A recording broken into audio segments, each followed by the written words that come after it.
Charlotte, welcome to the program. Charlotte.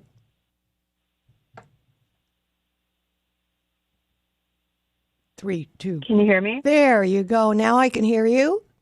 Beautiful. Hi. Okay, thanks. Hi. Thank you.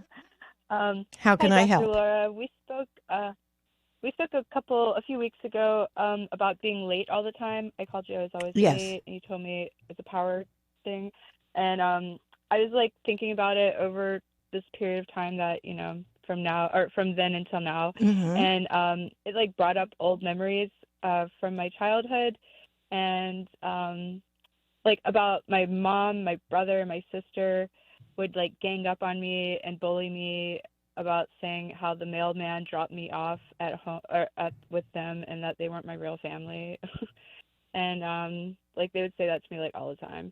And it would like make me cry and upset, and I would actually run out to the mailman sometimes and ask him like, "Hey, will you take me back to my real family?" And he would just like look at me like I was crazy. Um and I talked to my brother about it, and he like recognized that it was a problem, and he apologized about it. And I talked to my mom and my sister about it, and my sister deflected, saying she had it worse, and that She had everybody it. has like a hard What? time. Whoa. She had what worse? What did she have? Like her childhood was worse. How so? Um, I guess like she lost some CDs because she left them in a trunk of her car at one time, and my mom found them, and my mom like commandeered them, I guess you could say. That's a bad So she said, childhood? Are I you don't know, maybe she just seriously was. Like when talking I to told me her about a bad childhood and that's what comes to mind?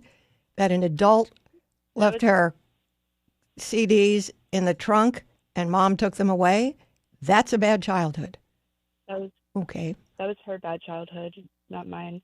Oh, But I just was calling to see about like I talked to my mom and my sister about it, and like I said, my sister deflected and said she had it worse. Um, and then my mom just told me to grow up, get over it. And I just feel like, if they could just acknowledge that this happened, and if they could just apologize for it, I could move on and feel better. And like it's like affected my I see. self-esteem, my Just a self-worth. Like, second. Just a second. Two things I want to say to what you just said. It's affected my self esteem.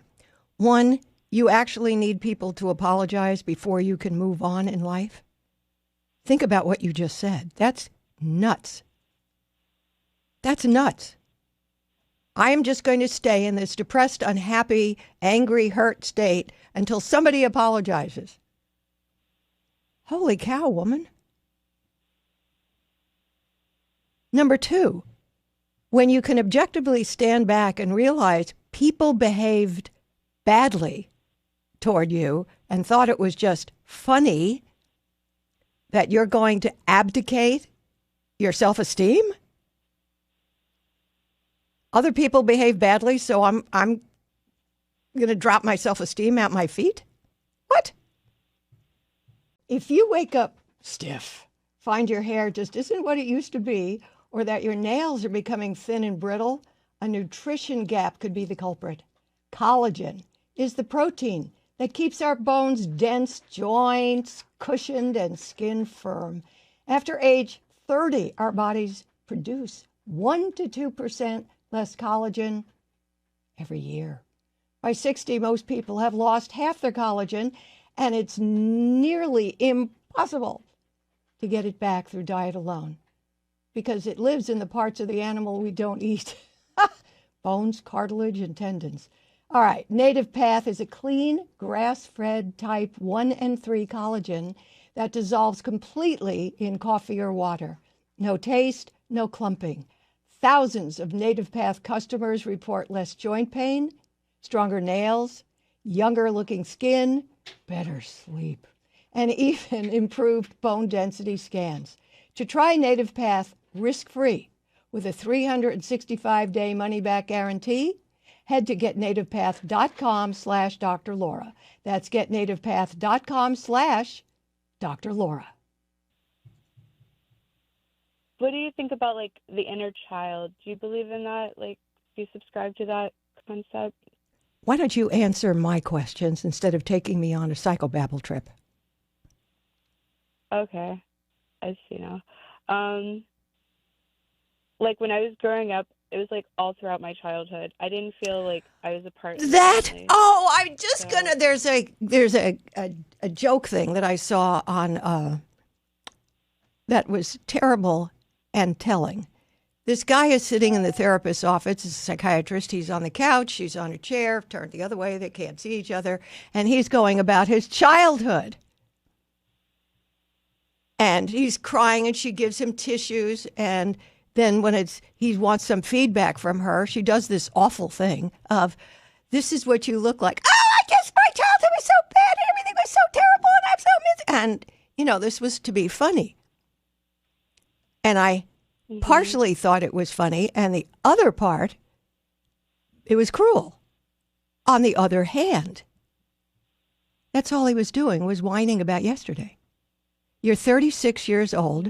You're at the precipice of making life decisions and taking on challenges that will define the rest of your life and your personhood. And instead of focusing on that, I'm really not enthusiastic about hearing you talk about kidding about who's, the mailman brought you. I mean, that's not the worst thing in the world.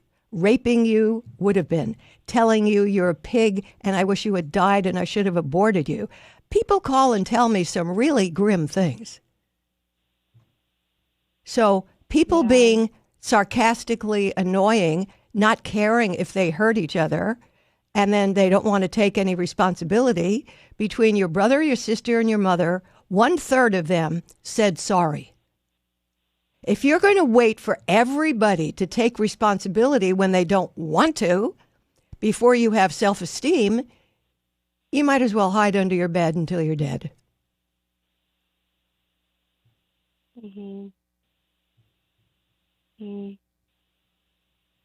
Well, like, I just feel like, I don't care how you feel. I don't care how you feel. Yeah. Do you hear me? I don't care how you feel. I didn't ask you how you felt. Yeah. I didn't ask you how you felt. I already know how you feel. Poor me. Everybody's mean to me. I'm going to eat worms. Yeah. Bad excuse for not becoming all that you could become. You cannot drive a straight line looking through the rear view mirror, and that's what you're doing. I'm sorry your childhood wasn't as spectacular as you would have liked. So freaking what? At this point, you are free of it, and you have all the ability to make choices. And one of the choices ought to be to stop ruminating over your hurt feelings from silly behavior from your family. Should I keep them at arm's length? Because if they're not able to take accountability, that's telling for just a relationship in general, right? If somebody doesn't take accountability for their mistakes, no, enjoy the good parts, and they don't take responsibility for their mistakes. That's who they are. But there are other things. Maybe your mother makes good chicken soup. She makes good fried chicken. There you go. I wouldn't give up fried chicken, babe. For one. Yeah. Character flaws are not sufficient for you to excommunicate family. They're annoying. Your sister and your mother are annoying. You don't excommunicate people for being annoying, only for being dangerous or destructive.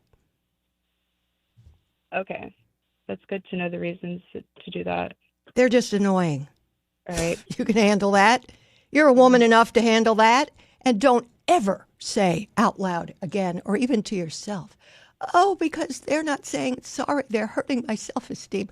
I will pinch your head off.